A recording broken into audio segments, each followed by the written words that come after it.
Welcome back to the channel.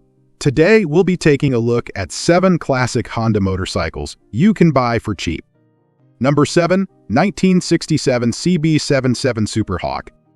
In 1967, a feisty little fella named the CB77 Superhawk roared onto the scene, leaving a trail of dust and a whole lot of impressed riders in its wake. This wasn't your average motorcycle. This was Honda's first foray into the world of sport bikes, and let's just say they brought their A-game. Imagine a 305cc engine that punched above its weight, spitting out 36 horsepower, a respectable amount for the time. It wasn't all muscle, though. The Superhawk was light and nimble, carving corners with the grace of a ballerina. And let's not forget the looks. The sleek design, complete with a chrome teardrop tank and iconic Hawk emblem, turned heads wherever it went. This wasn't just a pretty face, though. The Superhawk was packed with innovative features that made it a game-changer. It had electric start, a rarity in those days, and a disc brake up front, something most motorcycles could only dream of. The 1967 CB7 Superhawk showed the world that Japan was a force to be reckoned with in the motorcycle industry, and it paved the way for the high-performance machines we know and love today. Number 6. 1999 GL1500C Valkyrie. The 1999 GL1500C Valkyrie wasn't your average cruiser motorcycle. It was a head-turner, a muscle-bound marvel that brought Honda's legendary Gold Wing engine to the world of boulevard cruisers. Picture a burly boxer with the heart of a champion. That's the Valkyrie. This bike wasn't about loud pipes and empty roars. Its soul pulsated with a sophisticated flat-six engine, churning out smooth, effortless power that left V-twin rivals in the dust. It was a wolf in sheep's clothing. Comfortable ergonomics and cruiser styling masked a beast that could eat up highway miles with insatiable hunger. The Valkyrie wasn't built for the faint of heart. Its size demanded respect, and its handling, while surprisingly nimble for its bulk, required a confident touch. But for those who could handle it, the rewards were plentiful. So if you're looking for a motorcycle that's equal parts muscle and grace, a machine that can devour miles and turn heads, then the 1999 Valkyrie might just be your perfect match. Number 5. 1984 VF1000. The year was 1984. Ronald Reagan was in the White House. Leg warmers were all the rage, and Honda unleashed a motorcycle onto the world that would leave jaws on the floor. Nicknamed the Interceptor, this wasn't your average two-wheeled steed. It was a muscle-bound monster with a liquid-cooled V4 engine that roared with the fury of 1,000 bees. Imagine twisting the throttle and feeling the surge of power as 113 horses catapulted you forward. The wind whipped past your helmet as the landscape blurred, thanks to the sleek half-fairing that offered just the right amount of wind protection. But the VF1000 wasn't just about straight-line speed. It handled like a dream, carving corners with the precision of a surgeon's scalpel. Of course, all this power didn't come cheap. The VF1000 was a bit of a gas guzzler, and its thirsty engine could leave your wallet feeling lighter than a feather. But for those who craved speed, excitement, and a motorcycle that turned heads wherever it went, the VF1000 was the ultimate trophy. So if you ever find yourself cruising down memory lane and hear the faint echo of a roaring V4 engine, remember the 1984 VF1000 Interceptor. Number 4. 1979 XL185.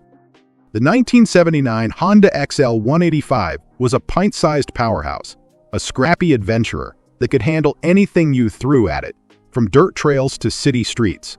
Think of it as the Energizer bunny of the motorbike world. It kept going and going and going, even when the going got tough. This little Honda sported a 180cc four-stroke engine that might not have packed a mean punch, but it did pack a surprising amount of fun. It was like a puppy, eager to please and always up for a good time. And with a weight of just around 220 pounds, it was as light on its feet as a ballerina. The XL185 wasn't just about the engine, though. It had suspension that could soak up bumps like a champ, tires that could grip like nobody's business, and a seat that, well, let's just say it wasn't designed for long-distance touring. This wasn't a motorcycle for the faint of heart. It was for those who weren't afraid to get a little dirty, who craved the thrill of the open road. It was a motorcycle that built memories, not trophies. And that, my friends, is what truly makes a legend. Number 3. 1982 GL500 Silver Wing. The 1982 Honda GL500 Silver Wing was a motorcycle that was ahead of its time.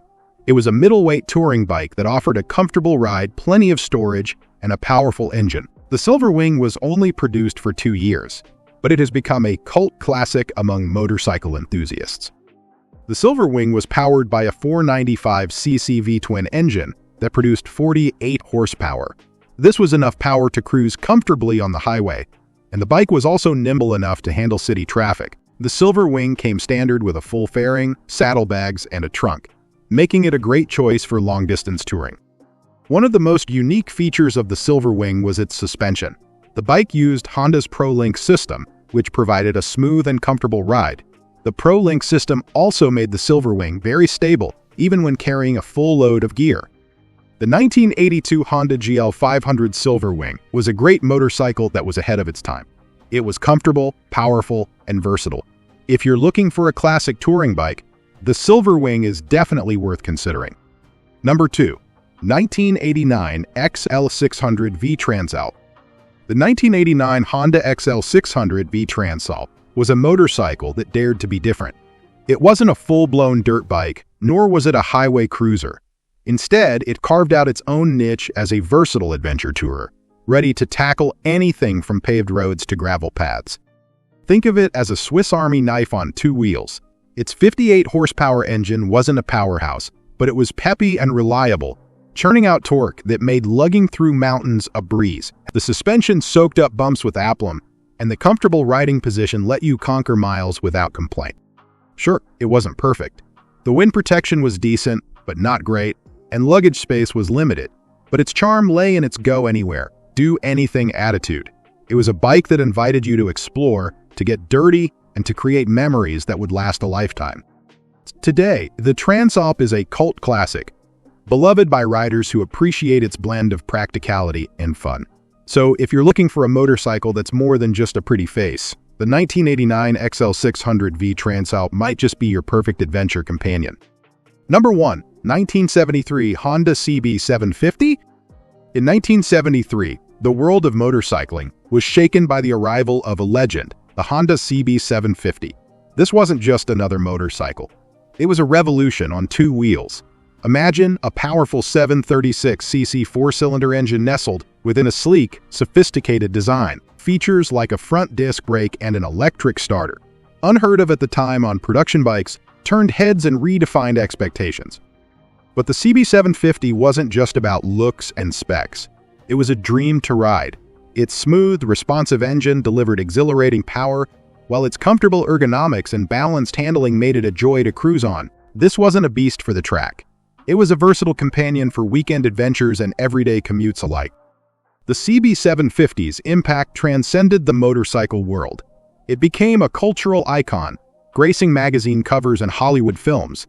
It democratized motorcycling, making performance and reliability accessible to a wider audience. Its influence is undeniable, paving the way for the modern superbikes we know and love today.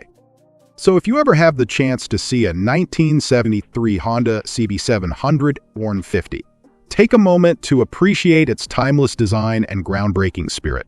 It's not just a motorcycle. It's a piece of history that continues to inspire riders and manufacturers alike. And with this, we have reached the end of this video. If you found it helpful, then make sure to like it and subscribe the channel for future upcoming videos.